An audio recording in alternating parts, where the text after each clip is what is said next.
You know, it seems like Pam Bondi must have been listening close to Donald Trump's promise of winning until you're sick and tired of winning. We're going to win so much, you may even get tired of winning.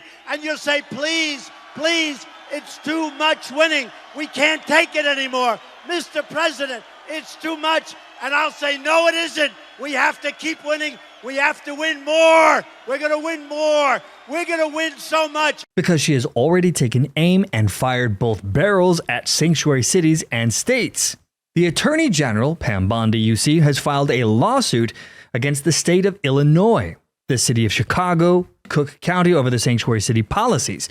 This legal action marks the first lawsuit by the Trump administration targeting sanctuary jurisdictions since she took office. Now, the 22-page lawsuit names several defendants, which include the state of Illinois, Governor J.B. Pritzker, the city of Chicago, Mayor Brandon Johnson, Chicago Police Superintendent Larry Snelling, Cook County Board of Commissioners, Cook County Board President Tony Preckwinkle. Boy, that is, what a name, okay?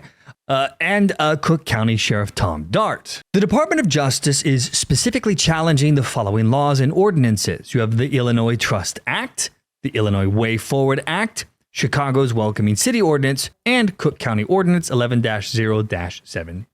To discuss this more, let's turn to the UK Daily Mail. They have an article on this very story titled Attorney General Pam Bondi sends warning to states harboring illegal aliens.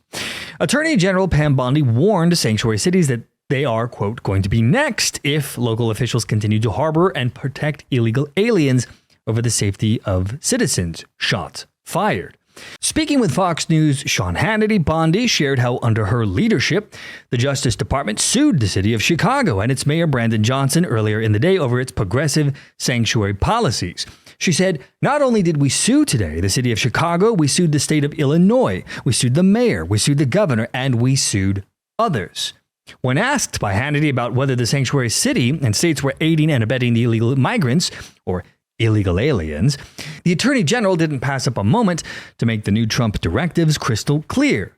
She said what they are doing is they are choosing illegal aliens over the safety and security of their own citizens and the men and women of law enforcement who are out there trying to protect their citizens. And let me be clear, if you don't comply with federal law, you're going to be next. Boy, she sounds serious. Now, in Bondi's lawsuit, the UK Daily Mail goes on to write, against Chicago, she argues that their sanctuary laws interfere and obstruct with ICE's ability to arrest and deport illegal migrants. That's illegal aliens to you. The challenged provisions of Illinois, Chicago, and Cook County law reflect their intentional effort to obstruct the federal government's enforcement of federal immigration law and to impede consultation and communication between federal, state, and local law enforcement officials that is necessary for federal officials to carry out federal immigration law and keep Americans safe. This according to the lawsuit. Now, Bondi has said that the legal action was made to restore the integrity of the rule of law. Now, Hannity also probed Bondi about what she knows of an immigration and customs enforcement raid in Aurora, Colorado that went awry this week because someone tipped off the migrants, illegal aliens, that the feds were coming. Border czar Tom Homan said Thursday that he was working with Bondi and the DOJ to deal with the source of the intelligence leak, which he said was already identified.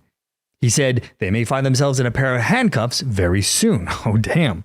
I'm working very close, starting this morning, with the Department of Justice. Good on them. This whole BS, this nonsense of doing everything you can to stop our federal government from enforcing the law, from stopping people in general from enforcing the law is ludicrous. It's like the stupid, insane protests that took place in Los Angeles yesterday, where they took over the freeways. How in the hell are you allowing this to happen? The whole thing is ridiculous. Why do we tolerate this stuff? Nobody seems to know. Anyway, she went on to talk about the Tom Homan conversation and said that this is horrific, what these people are doing to try to destroy our country truly and jeopardize the lives of law enforcement and our citizens.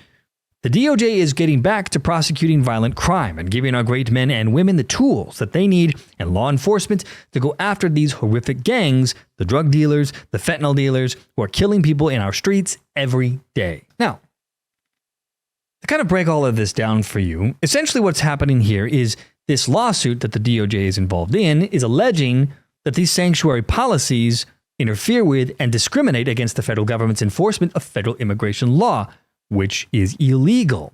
The lawsuit is alleging that it violates the Supremacy Clause of the United States Constitution and that it hinders federal agents from enforcing immigration law, makes it more difficult for federal immigration officers to carry out their responsibilities, and obstructs the necessary communication between federal, state, and local law enforcement officials.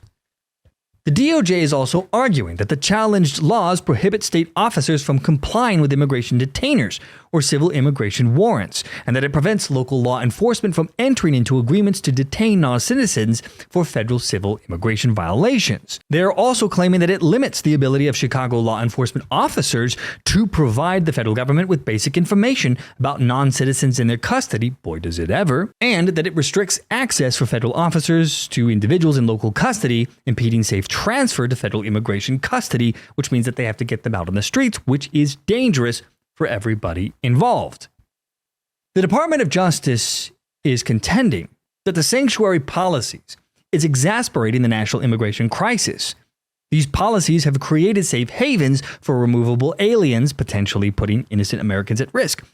I would argue that it's not even potentially, it is, and it has. How many people have been injured? How many people have had to die because of mass illegal migration in the U.S.? Now, the DOJ also argues that the laws make it harder for federal authorities to detain dangerous criminals and facilitate their release into the community. And so here's what the Department of Justice is now asking the courts to do. They want the courts to declare that the state and local laws are unconstitutional under the federal government's Supremacy Clause. Next, they want the courts to issue both temporary and permanent injunctions against the enforcement of these challenged policies. Now, naturally, the Illinois governor, J.B. Pritzker's office, defended the state's law, stating that the Illinois Trust Act has always been compliant with federal law. Of course it has. Oh, don't you worry. We are such good, valuable citizens. Cook County Board, meanwhile, their president, Tony Preckwinkle, which that is a very unfortunate name. Anyway, he vowed to fight back and defend their values, whatever the hell that is. And Chicago Mayor Brandon Johnson has reaffirmed the city's commitment to protecting and supporting all of its residents, regardless of immigration status. And especially if you're being terrorized by illegal aliens, don't you worry, we won't let those guys get deported. Okay. So, this lawsuit comes as part of a broader crackdown on sanctuary jurisdictions. As we mentioned here on the show the other day, she issued a memo restricting sanctuary cities from accessing Justice Department funds.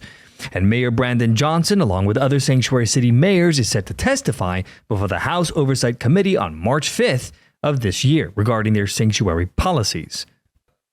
Like I said yesterday, the adults are back in charge. It seems to me that maybe, just maybe, the rule of law might actually be returning to stay. Wouldn't that be interesting? And let me be very clear, if you don't comply with federal law, you're going to be next.